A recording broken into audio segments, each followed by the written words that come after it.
ఆ దత్తాత్రేయ స్వామి అనుగ్రహము, శివానంద మహారాజ్ అనుగ్రహము, దత్త అప్ప అనుగ్రహం, దత్త అప్పాజీ అనుగ్రహం, సమస్త గురుమండలి అనుగ్రహం.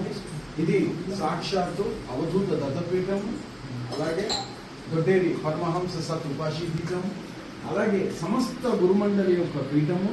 అనగా దత్తాత్రేయ స్వామి వారి అనుగ్రహంతో సిద్ధక్షేత్ర శ్రీ గురువాపురం నుంచి వస్తూ ఉంటే ఈ బిడ్డ 2013 నుంచి అన్నను అట్లాగే పట్టుకొని కూడాగా ఉండిపోయినాడు. అన్న ఒకసారి రా అంటే అమ్మ చెప్పగానే అమ్మ కూడా వస్తా అన్నది. అదే సంతోషం. అమ్మకు అందరూ చప్పట్లు కొట్టాలి.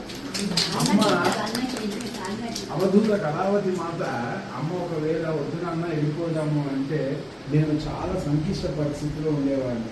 కానీ వాడి ప్రేమ, గురువు యందు శిష్యునికి ఉన్న ప్రేమ, మరి వాడు ఎంతో కష్టపడి ఈ చిన్నగా వీడిని కట్టుకుని సొంత కాళ్ళ మీద అతను ఏర్పాటు చేసుకున్నాడు.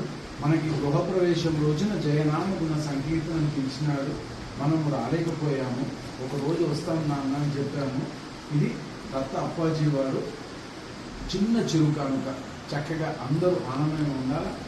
అమ్మ సంతోషపడుతుంది, మనందరం కూడా సంతోషపడాలి. అందరూ దిగంబర నామం ఒక 11 మార్లు చెప్పి వాళ్ళిద్దరూ అనగా దత్తాత్రేయ స్వామి అనుకుని వారికి దత్త అప్పాజీ ఇచ్చిన కానుక జయనామ గుణ సంకీర్తన నుంచి వారికి ఆనందము, కళ్యాణము, దత్తాత్రేయ స్వామి అనుగ్రహము, కళ్యాణకారకంగా జీవితం ఎటువంటి ఒడిదుడుకులు లేకుండా ఉండాలి, ఉంటుంది అని ఒకే ఒక కారణానికి ఈరోజు అనగాదత్తుడు ఇక్కడ పంపించినాడు. అందుకని దిగంబర